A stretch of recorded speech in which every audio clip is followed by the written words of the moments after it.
Como estamos en una hora avanzada, decía, pues voy a intentar ir lo más directamente al asunto de un reto que es en el fondo para mí hablar en este contexto. Efectivamente, a veces nos especializamos demasiado en nuestras áreas y aunque originalmente cuando empecé a hacer filosofía, mi proyecto era hacer filosofía y filología, pues al final, precisamente al darme cuenta de que estaba muy especializado el mundo universitario y que iba a contar más una carrera muy bien hecha que dos bien hechas, pues nunca terminé la carrera de filología. Me gustaría, hay al menos aquí una persona que eres tú, precisamente Pablo, que has estado esta mañana en otro congreso en el que estamos también, que es de hecho el motivo por el cual he tenido que prescindir de asistir a la totalidad del Congreso como hubiera sido deseable y debido. Pero me parecía divertida la idea de empezar ahora justo con la manera en que acabé en el otro Congreso. Porque en la manera en que hemos acabado en el otro Congreso, en que he acabado mi pequeña charla en el otro Congreso, que es un congreso que está ahora celebrándose en el CEU San Pablo, sobre conservatismo, pues ha sido una referencia literaria y por lo tanto pues ya va a ser la primera de las que lance aquí. La referencia literaria es la de un pequeño cuento de Edgar Allan Poe, escrito en el año 1844 y que seguramente conocerán todos ustedes, o eso espero, porque si no se los voy a destripar, que es La carta robada. Hablábamos allí de que la carta robada quizá era un buen símbolo, una buena imagen del mundo de hoy.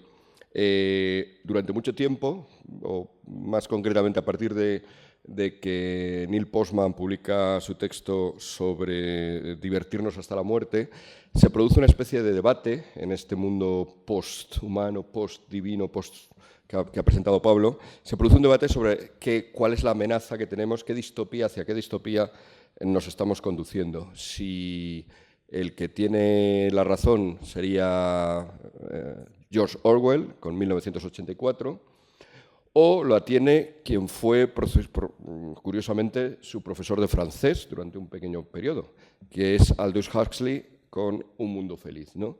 Vamos hacia un mundo en el cual estemos cada vez más dominados, con una vigilancia absoluta, con un control absoluto, Gran Hermano, 1984, o vamos hacia un mundo en el que ese control ni siquiera hace falta, porque cada uno de nosotros, embriagados por las diversiones, por el pasarlo bien, por el soma, en la novela de Huxley, pues no vamos a necesitar ser controlados porque vamos a ser ya de lo más mansitos, ¿no? Y va a ser sería una pérdida de recursos el tenernos que vigilar.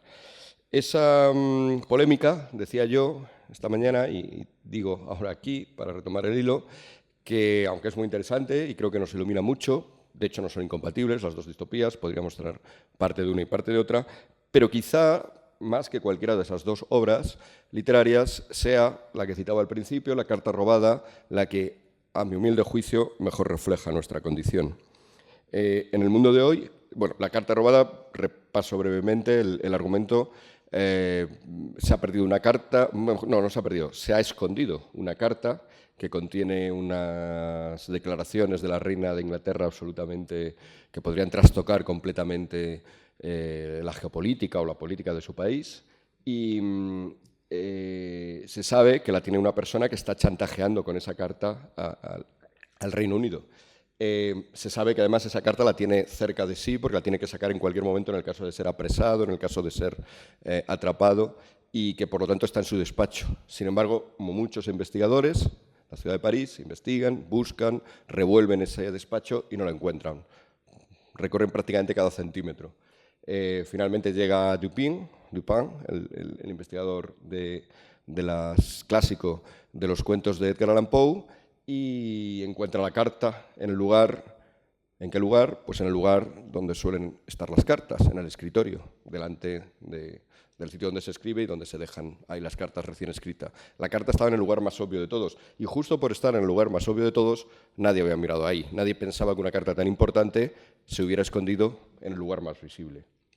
Esta enseñanza de que la mejor manera a veces de ocultar las cosas es mostrarlas del modo más claro posible, creo que es la que nos serviría para un mundo de hoy, un mundo en el que caminamos, a mi juicio, hacia esperemos que no, pero parece que el camino es hacia una distopía también. Una distopía en la cual se nos dice a todos los seres humanos, para empezar, que sobramos, que somos demasiados, que somos muchos en la Tierra y que más nos convendría ir reduciendo nuestro número o haberlo reducido antes.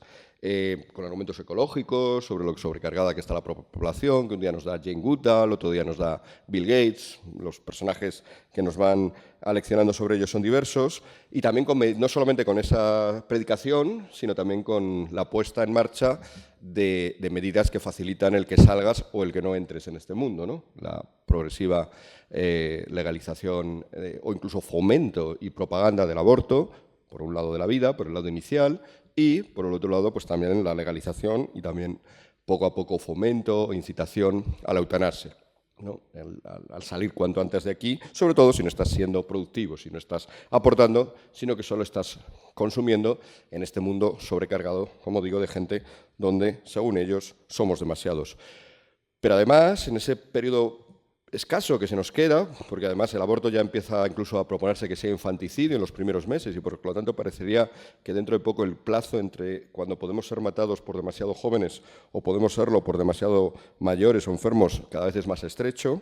En ese periodo cada vez más estrecho, como digo, el modo de vida que tenemos también se nos presenta cada vez peor. Los clásicos 30 gloriosos que dicen en Francia, ¿no?, de los años 40 a los años 70, el clásico esplendor de la clase media, en el cual, más que definirlo en términos económicos, a mí me gusta definirlo en términos, casi diría que espirituales o mentales. Alguien es de clase media pues cuando está seguro de que la vida más o menos le va a ir bien y de que a sus hijos le va a ir mejor. Eso que solo con enunciarlo seguramente a todos ustedes, esa frase ya les habrá resultado extraña, porque nos dicen que eso no va a ser así, ni en nuestra vida, ni en la vida de los que vienen después, y lo están comprobando ya nuestros jóvenes, que se enfrentan a montones de problemas para formar familias, para tener una casa, para tener un trabajo, para ser integrados en esta sociedad, que si ya les había dicho al principio de la vida que no importaban demasiado como seres, pues luego les vuelve a repetir este mensaje cuando intentan integrarse en la vida adulta. Es un mundo donde también nos dicen ya que de una manera patente, sin ningún tipo de conspiración o documentos ocultos que haya que sacar a la luz, ¿no? Estos son discursos que sueltan los filósofos del régimen como Harari o los capitostes del régimen como Schwab, el presidente del Foro de Davos, y que se hablan allí en el Foro de Davos de una manera normal y luego se publicitan. Es un mundo donde, como decía el propio eslogan del Foro Económico Mundial de Davos, no tendrás nada y serás feliz, ¿no? Cada vez, en todo caso, la segunda parte cada vez es más dubitativa, pero la primera, la dificultad para tener eso, una propiedad, para tener tus propios medios de vida y no depender de ese colectivo que te va a asignar justo aquello que no sea demasiado vaya en detrimento del medio ambiente o del resto de la tierra y del resto de tus congéneres, pues se va constatando cada vez más. Es un mundo donde también nos alimentaremos cada vez peor, tendremos que ir renunciando a la carne, tendremos que empezar a consumir insectos o comidas sintéticas, un mundo donde también se nos dice que el gasto de energía que hacemos es excesivo, luego tendremos cada vez que hacerlo menos. Ya está pasando, no estoy hablando de un futuro distópico que haya que creer o no, ya hay gente que debido al aumento de los precios de la energía pues ya no puede pagarse más y más la propia calefacción en invierno o el aire acondicionado en verano y por lo tanto lo sufre, pero se nos avanza que eso no va a ser una clase baja, pequeña, con posibilidades de ascender, la que tenga que conformarse con eso, sino que al contrario va a ser la clase media la que cada vez más nos vamos a desplazar hacia esa situación. Y por último, voy muy deprisa en este diagnóstico, pero quería tocar al menos estos 3 puntos, la idea de que sobramos, la idea de que nuestra vida va a ser cada vez peor, y la tercera va a ser una vida cada vez menos libre, ¿no? La restricción de las libertades, fundamentalmente se podría también comentar en muchos aspectos, las cosas que he dicho antes, por supuesto, afectan a las libertades, pero estrictamente voy a referirme a la implantación del dinero digital, que es algo que no ha sido muy publicitado en este caso porque ha sido un fracaso, pero en un país como Nigeria, que no es un país pequeño ni es un país irrelevante, pues se produjo hace unos meses de manera contundente, se obligó de repente a que todo el dinero físico dejó de valer, ya solamente valía el dinero digital que el propio Estado nigeriano emitía y por lo tanto pues ya todas tus interacciones, todas tus compras, todas tus ventas, pues están con solo mirar en una pantalla de ordenador, están vigiladas por el poder, ¿no? Es verdad que se ha hecho muy mal y la gente se resistió y al final, bueno, pues han dado marcha atrás y el dinero... No marcha atrás, bueno, se han quedado en un punto intermedio y el dinero físico ha vuelto a valer otra vez, aunque por supuesto también sigue el dinero digital pujante. Y bueno, de ayer mismo es la noticia de que el dinero digital, del euro digital, en el contexto de la Unión Europea, pues también está avanzando.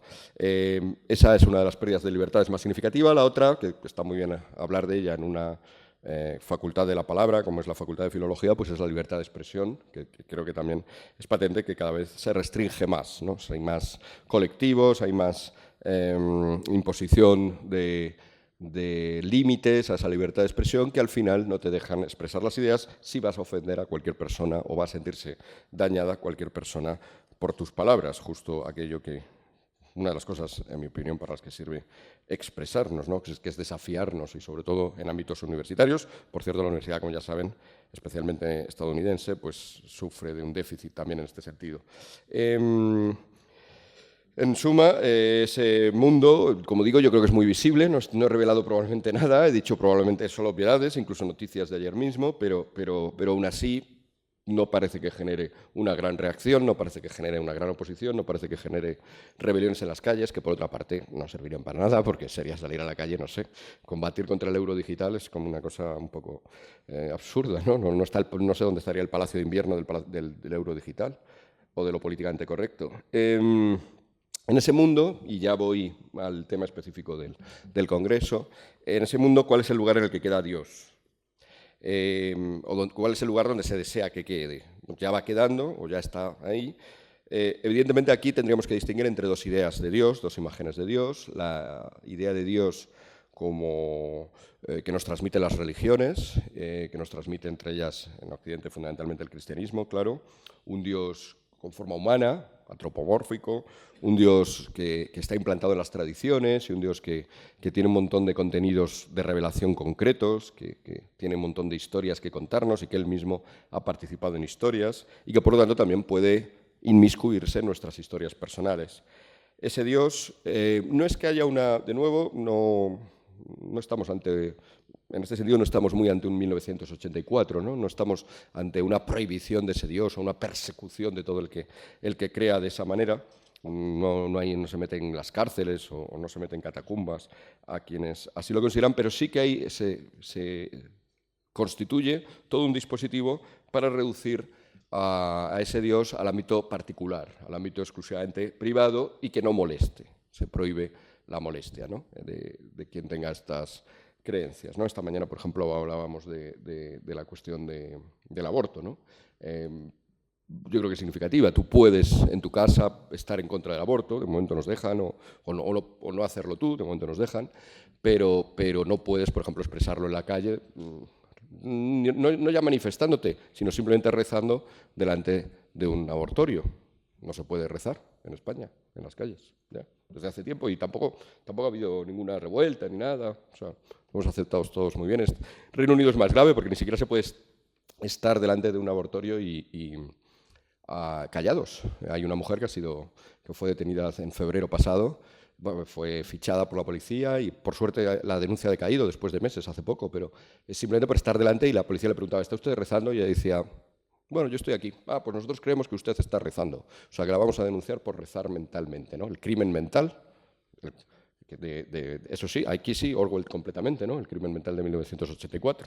Pues ya se la procesó por eso, por crimen mental. ¿Por qué? Porque ya está fuera, aun cuando estaba en el ámbito de su conciencia, aun cuando estaba en el ámbito de su mente o de su espíritu rezando, pero ya estaba en la calle y ahí ese Dios sobra. Sin embargo, un Dios abstracto, un Dios que, bueno, los filósofos, bueno, y los no filósofos, yo creo que lo sabemos todos, pues consideraríamos de índole más deísta, ¿no? Un Dios que ha construido el mundo y lo ha dejado aquí y está por ahí y no molesta, a diferencia de esta gente que va por ahí por la calle rezando.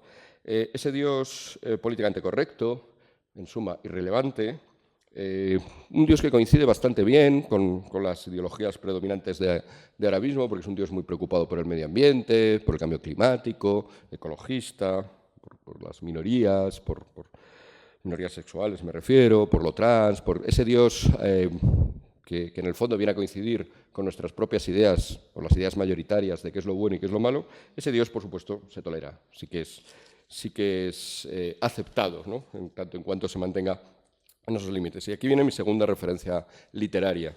En una novela de ciencia ficción, Ciudad Permutación, de 1994, de Greg Egan, fue premio John Campbell, del John Campbell Memorial, se nos plantea la situación de un mundo en el cual la realidad virtual ya ha sustituido a la realidad física, pero bueno, esa no es la parte que me parece que quería destacar ahora.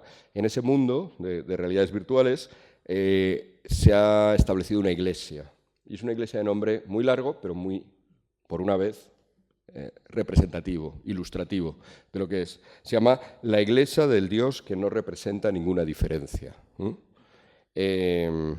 Ese Dios que no representa ninguna diferencia, bueno, hay un diálogo muy interesante entre la protagonista y su madre. Voy a leer alguna frase aislada, no el diálogo entero, pero alguna frase aislada. Le dice, por ejemplo, María, la protagonista, dice: Dios no representa ninguna diferencia porque Dios es exactamente la razón de que todo sea como es. Y se supone que eso debe hacernos sentir satisfechos con el cosmos, ¿no? La madre, que es la que... el diálogo es un poco la madre, Francesca, que cree en este Dios que no representa ninguna diferencia, y la hija María, que dice: ¿y para qué creer en un Dios así? Y entonces la madre está intentando explicarle por qué, en el fondo, sí que al menos tiene una función en este mundo, ¿no? Aunque sea un Dios tan inútil. Pero dice, bueno, satisfechos, dice Francesca, la madre, ¿satisfechos? No, simplemente una manera de eliminar viejas ideas de una vez por todas, como la intervención divina, la necesidad de algún tipo de prueba o incluso de fe para poder creer. María le responde, entonces, ¿qué necesitas? Yo no creo, así que, ¿qué me estoy perdiendo cuando no creo en ese Dios? La madre contesta, te estás perdiendo la creencia. La hija dice, y un amor por las tautologías. No desprecies las tautologías. Es mejor basar una religión en las tautologías que en fantasías. Bueno, ahí entran en una discusión donde sale Lewis Carroll, la idea de quién decide, los Humpty Dumpty, ¿no? Quién decide el significado de las palabras, o George Orwell también. Dice la hija, Dios es la razón de todo, cualquiera que sea la razón, entre comillas, ¿no? Esta es la idea que tenéis. Así que lo que vosotros llamáis Dios no es más que las leyes de la física, y lo habéis decidido llamar Dios pues porque tiene una resonancia en la historia de las religiones. Y efectivamente Francesca dice, sí, no negamos la historia de la palabra, hemos roto con el pasado, pero reconocemos nuestras orígenes durante milenios, esto es lo que ha hecho falta. Bueno, sigue un poco el diálogo. Hablamos de Dios, dice también la madre, porque por la simple razón de que todavía queremos, de que nos da la gana hablar de Dios. Pues ¿por qué no? Si tampoco vale para nada, ni estorba a nadie, pues hablemos de Él. Y la hija, pero ¿y por qué viene? ¿De dónde viene esa compulsión? Pues ¿qué más da? Bueno, esa es un poco nunca le das gracias a Dios cuando las cosas te van bien, dice la hija. No, claro. Aunque sé que... Perdón, dice la hija, no, yo no le doy gracias a Dios. Y la madre dice, sí, aunque sé que Dios no representa ninguna diferencia, pues bueno, hay que utilizar la palabra Dios de alguna manera, y esa es una buena manera, dar gracias de que las cosas van como van, porque eso es Dios, ¿no? Que las cosas vayan de esta manera, ¿no? Las leyes de la física o las leyes de la historia, o el mundo tal como es, ¿no? Esta exposición literaria de este Dios que no representa ninguna diferencia, creo que también en el ámbito ensayístico se puede percibir en un libro que ha pasado, yo diría, sin demasiada repercusión, pero que es muy interesante. Es el Decálogo del Buen Ciudadano de Víctor Lapuente, que es un politólogo, un catedrático en la universidad en Suecia. Ahí, en el fondo, el Dios, que es un libro, creo que de alguna manera ha sido publicado demasiado pronto, es del 2021. Es un libro que habla de Dios y todavía hay mucha gente que piensa que Dios resulta demasiado amenazante porque es todavía el Dios de la tradición, el Dios de la revelación, el Dios que interviene en el mundo y hay que quitarlo de en medio. Aunque el Dios que presenta no es ese, es este otro, es más el Dios de Egan, el Dios de Ciudad de Permutación, el Dios que no representa mucha diferencia, ¿no? El propio Víctor Lapuente dice que es un Dios para que nadie se crea Dios, ¿no? Es una especie de Dios para que no nos creamos demasiado, es un Dios que nos achica, que nos empequeñece, y que nos empequeñece en esa disyuntiva evangélica entre el César y Dios, Cuando empequeñeces la parte de Dios, pues obviamente el que queda engrandecido es la parte del César, ¿no? Esa otra parte de ese mundo que en el fondo el libro revela que, bueno, que va más o menos bien, ¿no? Y el autor piensa que vamos hacia...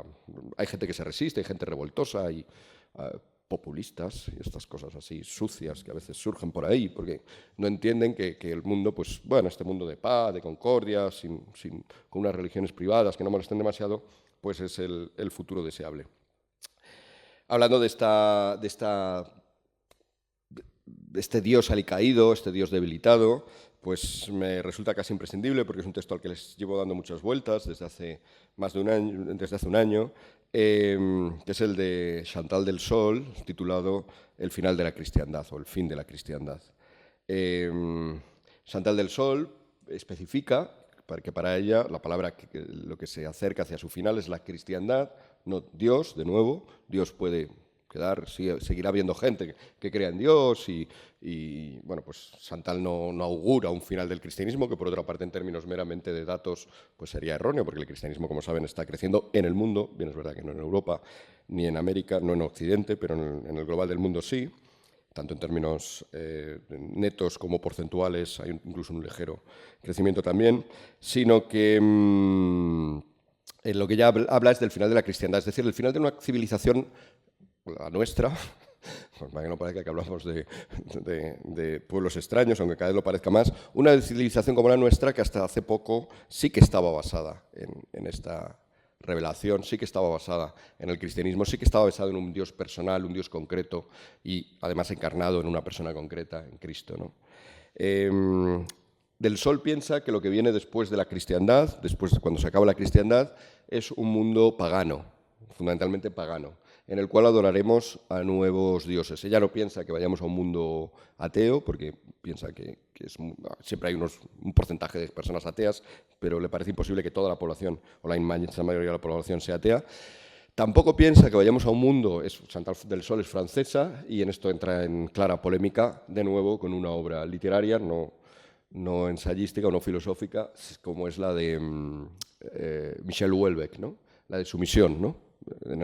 El libro de Chantal del Sol es de 2022, el de Houellebecq es desde 2015, no tienen prácticamente distancia entre sí, en términos históricos, y Houellebecq lo que plantea, desde un punto de vista novelístico, de otra manera, es también que Francia, concretamente, pero bueno, es como una representación de la civilización occidental, va a volverse hacia el Islam.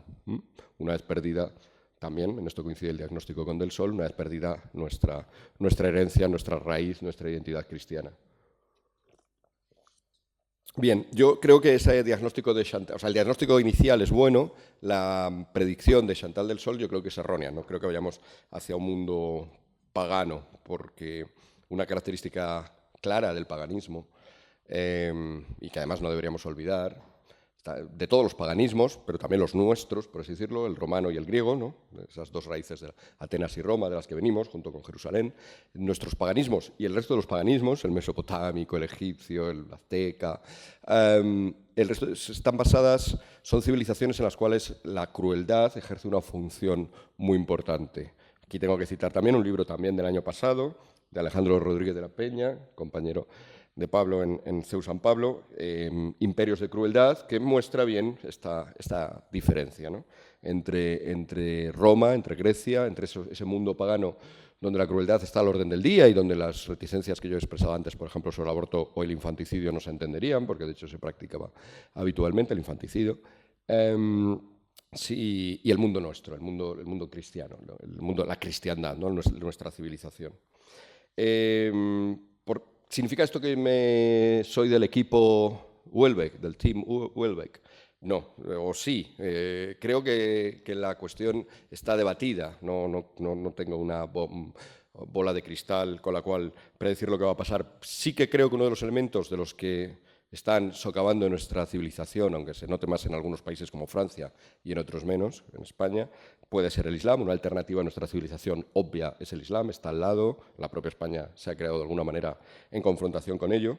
Pero la otra parte no creo que sea tanto el paganismo aunque es verdad que podría parecer que hay una nueva alabanza a la diosa Gea, ¿no? A la diosa Tierra, al planeta, que hay también una alabanza a los dioses particulares, algo muy típico de los paganismos, de los mismos, ¿no? El dios de la ciudad o el dios de la nación, el dios de las comunidades, ¿no? Es verdad, pero creo que realmente la confrontación hoy se establece entre el Islam, como he dicho, por supuesto la desfalleciente cristiandad, el Islam, y el tercero liza más que el paganismo sería el progresismo, wokismo, es un término difícil incluso de expresar con palabras. Yo creo el wokismo, yo creo que ya podemos utilizarlo como expresión estándar, de constructivismo también, lo políticamente correcto, cultura de la cancelación, se le han dado muchos nombres, ¿no? Ideología invisible, a veces justamente por esta dificultad de nombrarlo.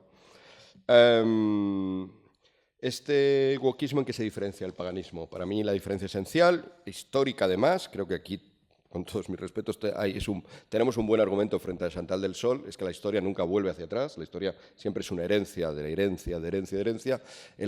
No podemos volver a un paganismo como si no hubiera pasado el cristianismo por nosotros. Es verdad que Chantal del Sol tampoco dice esto, ¿no? Dice que lo va a marcar, pero en su desarrollo no queda claro de qué manera el paso por el cristianismo afecta a nuestro nuevo paganismo. Yo, por lo tanto, en vez de la noción de paganismo, prefiero utilizar la noción de herejía, que entonces ya hace que se entienda mucho mejor esto. Después del cristianismo, más que una vuelta al paganismo de antes, lo que tenemos es un derivado de ese cristianismo. Lo veo como más lógico. Y lo que tenemos de ese derivado del cristianismo en el cual hemos vivido durante civilización cristiana en la que hemos vivido durante unos 1700 años, desde el siglo IV, pues el derivado es eso, es una herejía cristiana que conserva partes del cristianismo, pero otras las altera o las descontextualiza, las adultera. ¿Cuál es la parte que conserva y cuál es la parte que adultera? Voy a empezar por la verdad. Esta idea, por cierto, es muy chestertoniana, ¿no? Chesterton decía que vivíamos en un mundo donde las ideas, más que no fueran verdad, se habían sacado de su contexto natural. Más que viviéramos un mundo de mentiras, se habían sacado de su viejo contexto natural y que, al sacarse de ahí, se habían vuelto locas. Esas son las herejías. Muchas herejías, en realidad, interpretadas por sí solas, pueden tener un trasfondo de verdad, pero al desligarlas de todo el contexto, de las contraposiciones, de ese juego de equilibrios que significa todo el pensamiento, toda la tradición cristiana o católica, pues se convierten en heréticas, ¿no? También es una especie de desencaje. Bueno, ¿cuál es la idea desencajada, esa idea que se ha vuelto loca, diría Chesterton, que protagoniza este mundo que viene o esta nueva alternativa a nuestra civilización? Sería la idea de la atención privilegiada hacia las víctimas, la idea de la atención privilegiada hacia el débil, hacia el que sufre, hacia el pobre, hacia el enfermo. Eso supongo que ya por la manera en que lo estoy expresando, todos ustedes estarán reconociendo que es una idea cristiana. Que no es, justo refleja lo que he intentado expresar antes, ¿no? No es una mentira, es de hecho una verdad cristiana y una verdad esencial, porque es justo la verdad cristiana que se contrapone a los paganismos, por eso de ahí ya mi distancia con Chantal del Sol. Justo lo que el cristianismo va introduciendo en Roma a partir de Constantino y en nuestra civilización en general es esa idea, la idea de que los perdedores de la sociedad no son perdedores porque se lo merezcan, no son perdedores porque deban ser humillados, ya que están abajo, pues encima vamos a ponerles en pie encima para que se abajen más. No son culpables, tampoco fueron culpables sus padres, ni los padres de sus padres, ni sus... ¿no? Cuando cae la torre, ¿quién tenía la culpa? Ellos, los padres, los anteriores. Quien sufre no es culpable por sufrir, una idea, ya digo, frecuente en todas las culturas. Ya sea en esta vida o en otra, por ejemplo, la idea de la reencarnación, del karma, ¿no? Un niño nace sin manos, bueno, pues algo habría hecho en la vida anterior para ahora nacer así, ¿no? Esa es la idea del karma. En este caso el enfermo, que nace sin manos, el pobre, el débil, el que sufre, el sufriente, no es culpable de su propio sufrimiento, sino que es alguien que es fundamentalmente una llamada, alguien que nos llama a la ayuda, a la atención, y a una atención además especial. Esta es una idea, ya digo, es la idea cristiana que se aporta al contexto pagano, romano y griego, ¿no? Esto lo cuenta muy bien Alejandro Rodríguez de la Peña, el que he citado antes, en la columna de Trajano, podemos ver perfectamente la exhibición por parte del propio emperador de las absolutas atrocidades que ha hecho en sus batallas, ¿eh? Porque son un mérito. Ha vencido y ha podido hacer a las mujeres perdedoras y a los niños y a los esclavos que se ha traído, se les ha podido imponer y por lo tanto lo exhibe. Después de una guerra. Hoy, en las guerras que vivimos, por desgracia, sabemos, aunque sean incluso en un contexto no especialmente cristiano en términos religiosos, pero sí que vivimos en un mundo, en este sentido, marcado por la herencia cristiana, las víctimas no las muestra el victimario, sino que las muestra el otro bando, ¿no? Como nos muestra, mirad dónde ha bombardeado mi rival, mirad a cuántos ha matado mi rival. Porque sabe que 1700 años después de que empezara la cristiandad, todos tenemos la percepción de que el victimizar a otros es errado y te convierte a ti en el culpable, no a ellos, por ser víctimas, ¿no? Ya no exhibimos nuestros triunfos sobre el débil, sino incluso nuestra pérdida para reclamar la compasión de los demás. Ya digo, no estoy atribuyendo especial cristianismo a Putin cuando muestra, o a Ucrania cuando muestra a sus víctimas, o a Israel o a Palestina, es simplemente un marco general donde todos estamos jugando, ¿no? Y que solo se entiende de esta manera. Ya digo, hace 2000 años hubiera sido lo contrario. Cada bando en liza saldría a los medios de comunicación a decirnos, mirad a cuántos he matado, mirad cómo voy a ganar, veis cómo tengo razón, soy el vencedor. Como digo, bueno, por lo tanto eso es esencial, no es solamente una característica secundaria del cristianismo, es algo esencial a él, esta aportación. ¿Qué es entonces lo que se pierde? ¿Por qué no estamos hablando simplemente de cristianismo y de un cristianismo del siglo XXI y ya está? ¿Qué es lo que se pierde con el wokismo si esto lo comparte también con el mensaje cristiano? Bueno, pues aquí está el intríngulis del asunto y el que explica también un poco el título de mi ponencia y lo que quería expresar. Lo que se pierde en este cristianismo de las víctimas es si pudiera ponerlo con mayúsculas, a pesar de estar hablando oralmente, víctima. Lo que se pierde es a Cristo, lo que se pierde es el mensaje que explica esto. Porque la atención por las víctimas, que Nietzsche muy acertadamente detectaba como una especie de... que en el siglo XIX ya, él detectaba como algo que no tenía motivo de ser más que nuestra propia debilidad o incluso nuestras ganas de humillar, ¿no? Hay un texto de Nietzsche que dice que no hay más humillante que la compasión hacia el otro, ¿no? Y sobre todo si es exhibida, ¿no? Esa compasión, esa atención privilegiada que damos hacia el perdedor, hacia el débil, hacia el pobre, hacia el enfermo, tiene que tener una razón de ser. Y esa razón de ser, y aquí me baso completamente en las teorías de René Girard, esa razón de ser es justamente la esencia del mensaje cristiano, incluso diría del mensaje judío-cristiano, del mensaje que viene de la tercera civilización, junto con Roma y junto con Grecia, que está en Liza, que es la jerosomilitana, ¿no? la bíblica, ¿no? la que viene de Jerusalén. Ya digo esto porque ya en el Antiguo Testamento, como muy bien explica Girard, el libro de Job nos transmite este mensaje. El libro de Job, y esta duda que hemos planteado antes, ¿no? Job es un hombre feliz, triunfador, tiene 10 hijos, es rico, tiene mujer, todo le va muy bien y de repente tiene una muy buena relación con Dios y de repente pierde todo eso. Se queda pobre, se queda sin hijos, mueren todos sus hijos, se pone enfermo él mismo.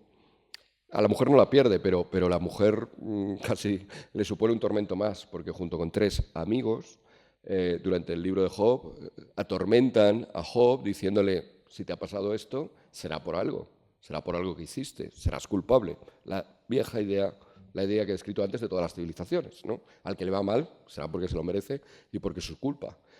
Y Job, dentro de su humildad o dentro de su... pero es también humildad en el buen sentido de la palabra, sinceridad, búsqueda de la verdad, dice, pues no. O sea, no ve en sí mismo esa culpa merecedora de todos esos tormentos, no ve en sí mismo que merezca lo que le está pasando. Los amigos le insisten, la mujer le insiste, y al final, como saben, al final del libro, Yahvé, que por fin ya aparece y por fin ya intenta explicar el sufrimiento humano, el sufrimiento de Job en este caso, En realidad no se lo explica, ¿no? Simplemente le dice, bueno, ¿acaso creaste tú las montañas? ¿Acaso creaste el océano? ¿Acaso creaste los mares? ¿Cómo entiendes algo de todo eso? ¿No? Pues ¿por qué pretendes entender también esto? Pero lo que sí que deja claro, Yahvé, es que los amigos y la mujer no tenían razón. Que el que tenía razón era Job. Aunque cuando Job le pide más explicaciones, pues no se las puede, no le puede dar un librito de instrucciones o una receta para calmarlo, más que la contemplación de la inmensidad de todo y de la soberanía absoluta de Dios. Por lo tanto, ya está ahí, ya está en el libro de Job, ya está esta idea de que el sufriente, de que el débil, de que el pobre no es culpable, sino todo lo contrario. Una persona que por lo tanto, puesto que en tanto que está sufriendo y no lo merece, no es un chivo, no deberíamos convertirlo en un chivo expiatorio, término clásico, en Girard, sino al contrario, en un sujeto de nuestra atención, a la minoría también, al descastado, al que está fuera, al que está apartado, ese justamente es hacia el cual tenemos que ir. Bueno, eso ya está en el Antiguo Testamento, en el libro de Job, obviamente, sigo de nuevo estrictamente a Girard, se revela de una manera mucho más potente, mucho más esplendorosa y mucho más clara en los Evangelios, ¿no? Que son los que desmontan completamente esta imagen victimaria de la realidad y de la sociedad, sobre todo, ¿no? Y lo hace en la figura del propio Jesús, ¿no? Jesús es crucificado, es condenado, es reprobado, es apartado de la sociedad con el tormento más cruel de la época y uno de los más crueles de la historia. Rechazado, se queda sin nada, se queda desnudo, en términos literales. Es alguien del cual apartar la mirada, pero esto no significa que lo merezca, no significa que, bueno, algo habrá hecho o por algo estará ahí, no. La imagen misma de Jesús combate brutalmente la idea del chivo expiatorio en el sentido de que Jesús es todo lo contrario, es el más inocente de los hombres, es el Cordero, es el Inmaculado. Por tanto, no está pagando sus culpas, no está sufriendo porque se lo merezca y no es un ejemplo más de por qué todos los débiles, los pobres, los descastados son gente que se lo ha merecido y de los cuales no nos debemos preocupar. Al contrario, nos revela la mentira de esta manera de pensar, de la manera de pensar del chivo expiatorio y por lo tanto es una verdad fundamental, es la verdad de nuestra sociedad, porque Girard, pues muy inteligentemente, se da cuenta cómo este mecanismo en realidad está imbricado en casi todas nuestras relaciones, ¿no? Y revela que ese mecanismo habitual de todas las sociedades, de todas las culturas tienen sus chivos expiatorios, etc., es falso. Y la verdad es esta otra, ¿no? El que sufre, el que pues es Cristo mismo, y que además es Dios, y en tanto que Dios ha sufrido el mismo, en aquel otro, ahora ya trasladamos otra vez a los demás sufrientes, a los demás pobres, a los demás enfermos, a los demás débiles, aquellos otros que sufren, en ellos no debemos ver gente que se lo merece y por algo habrán hecho y por algo estarán así, sino al contrario, un reflejo, un recuerdo de Cristo, que es el inocente en grado sumo, que padeció también en grado sumo. Un reflejo de Dios. Debemos ver en ellos. Y este es el motivo de la atención a los débiles, no el de Nietzsche, claro, que está diagnosticando muy bien ya el siglo XIX, en el cual, o nuestro, en mi opinión, lo que nos está pasando, en el cual la atención a la víctima es simplemente porque es víctima, porque se presenta como víctima, porque protesta como víctima, porque se ha sentido ofendida como víctima, ya no ese es el motivo es este otro, que es mucho más profundo, que es la imagen de Dios, ¿no? El que está sufriendo y la imagen del que más sufrió, ¿no? Sufrió por todos, de Jesucristo. Esto, como he dicho antes, en el mundo, creo que ahora ya se capta como en el mundo actual, en tanto en que quitamos la revelación, en tanto que quitamos el Dios personal, en tanto que quitamos cualquier Dios que no sea esa cosa abstracta, que no molesta demasiado, el Dios que no representa ninguna diferencia, pues claro, está fuera.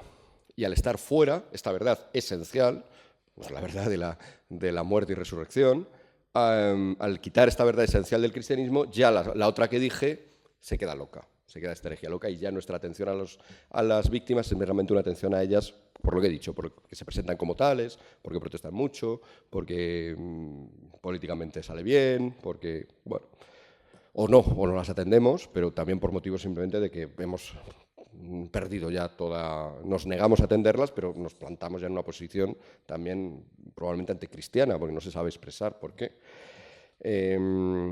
Este mundo hacia el cual iríamos conduciéndonos poco a poco es el mundo también, creo que descrito y criticado muy bien en otras dos obras más literarias.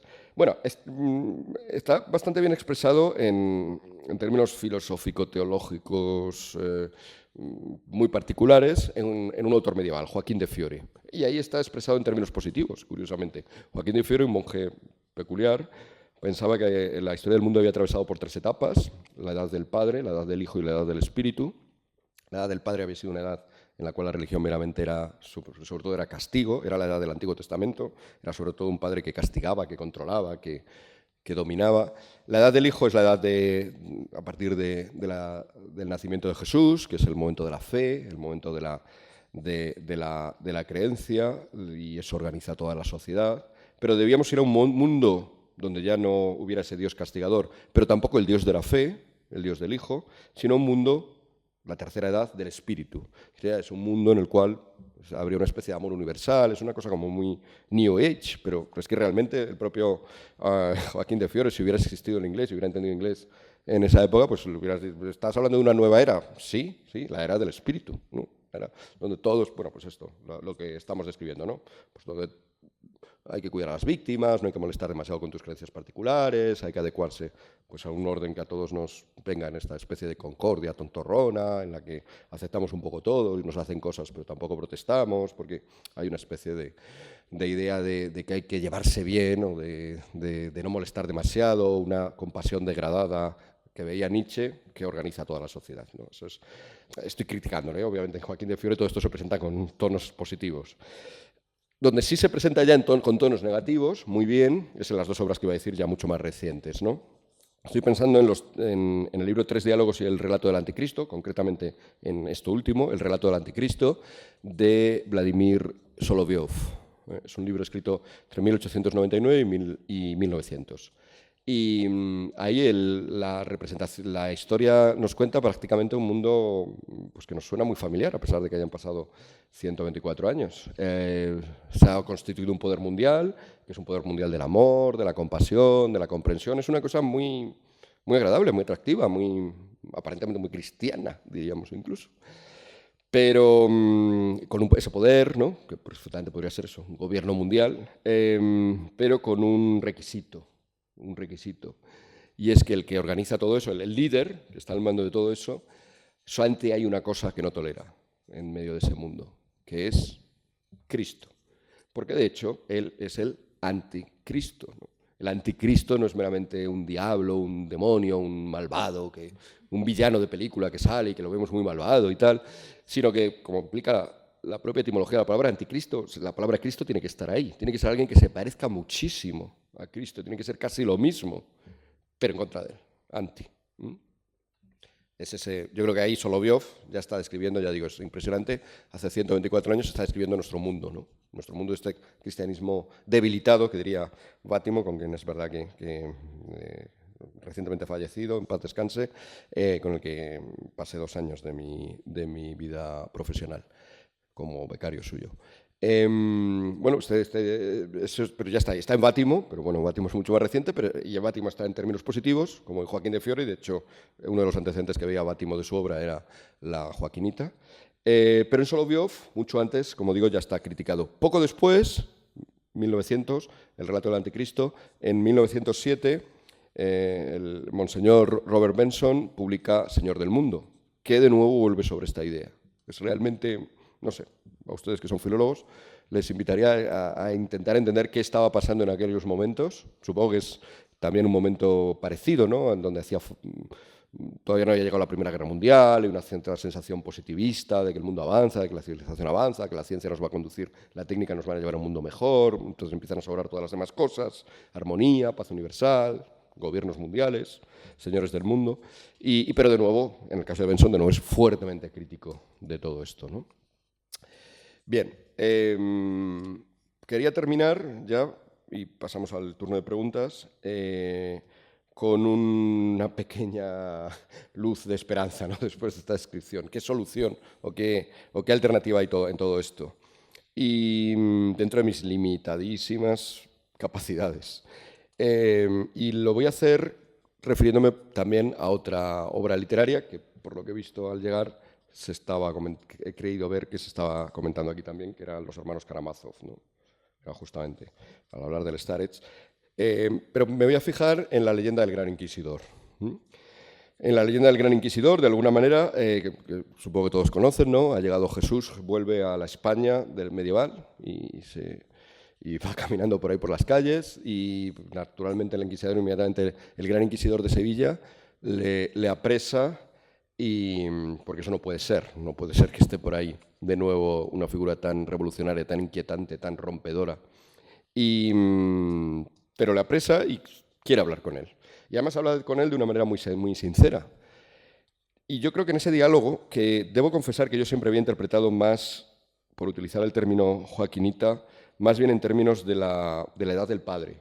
Lo había interpretado siempre en el sentido de que el Gran Inquisidor lo que le dice a Jesús es: mira, ya hemos establecido una sociedad que más o menos funciona con nuestras normas, nuestros gobiernos, nuestros castigos, de los cuales me encargo yo porque soy el inquisidor también. O sea, la civilización ya está como muy montada en este ser tan complicado y tan deplorable en muchos sentidos como es el ser humano. Ya lo tenemos más o menos encauzado, como que vengas tú aquí ahora otra vez a armar lío, ¿no? La cosa de lo que... Hay algo, yo creo que eso está ahí, yo creo que está, pero creo que está también la parte del hijo, ¿no? La parte de la fe.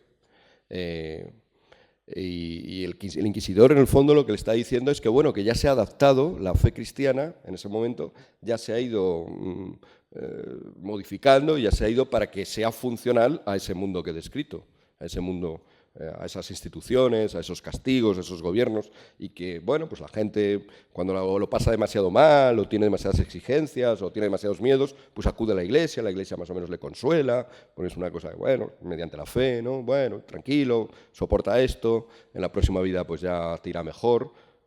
Todo esto, obviamente, también de nuevo criticado brutal y drásticamente de nuevo por Nietzsche, claro, esta idea. Pero ahí defendida por el Gran Inquisidor frente al propio Jesús, ¿no? Ya la Iglesia ya nos hemos encargado de que tu mensaje sea más o menos como tenía que ser, ¿no? Una cosa, no, que no revuelva demasiado a la gente, sino que...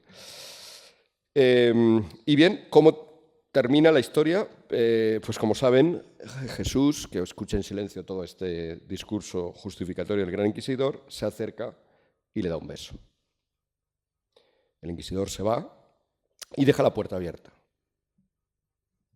a Jesús. Le deja la puerta abierta después de este beso, después de esta muestra de amor. Pese a todo lo que ha dicho, deja la posibilidad de que Jesús vuelva a hacer de las suyas por ahí. Creo que esta es la clave un poco también que resume todo lo que he dicho antes, ¿no? Estamos aquí ante dos ideas de amor. La idea de amor del mundo actual, o hacia la que vamos, la idea de amor, de compasión, criticada por Nietzsche, de buen rollo, de más o menos de calma, por supuesto, no seas violento, no seas protestón, por ejemplo, delante de los abortorios, eso es muy poco amoroso en el día de hoy. Sé blandito, sea aquiescente, bueno, y todo eso se defiende desde una idea de compasión, de amor, pero una idea de amor que no es la idea evangélica, no es la idea de Jesús. Y esa es la clave, porque en ese sentido, de nuevo, estamos ante una verdad. El amor es bueno, el amor es deseable, el amor es una virtud, la mayor virtud, diría San Pablo, pero desencajada. Cuando la encajamos en su contexto, es un amor que es fundamentalmente un amor, como narra la leyenda del Gran Inquisidor, es fundamentalmente un amor no que nos permite vivir más o menos tranquilos entre nosotros, sin molestar mucho, sin ser muy molestos, sino una idea, el amor sobre todo es algo que nos llega, y que nos llega de Dios. Y si quitas esa parte, pues todo lo demás se desmorona. Incluso en la Biblia, incluso en la primera carta de Juan, famosa, donde esta idea del amor se expresa de una manera muy sintética y muy contundente, ¿no? En el capítulo 4, versículo 8, ¿no? Dios es amor, pero incluso ahí, con solo leer un versículo más, el siguiente, el versículo 9, el capítulo 4 de la primera carta de Juan, vemos que Juan mismo, después de haber dicho Dios es amor, dice, porque Dios envió a su Hijo a morir por nosotros. O sea, es el porqué de cómo tenemos que entender ese amor, solo se capta si, a diferencia de lo que quiere el Gran Inquisidor, a diferencia de lo que quiere el Señor del mundo, a diferencia de lo que quiere el anticristo del diálogo de Soloviev, a diferencia de lo que quiere el mundo moderno, pues Dios, a través de Cristo, está todavía ahí, está todavía presente en nuestra civilización. Muchas gracias.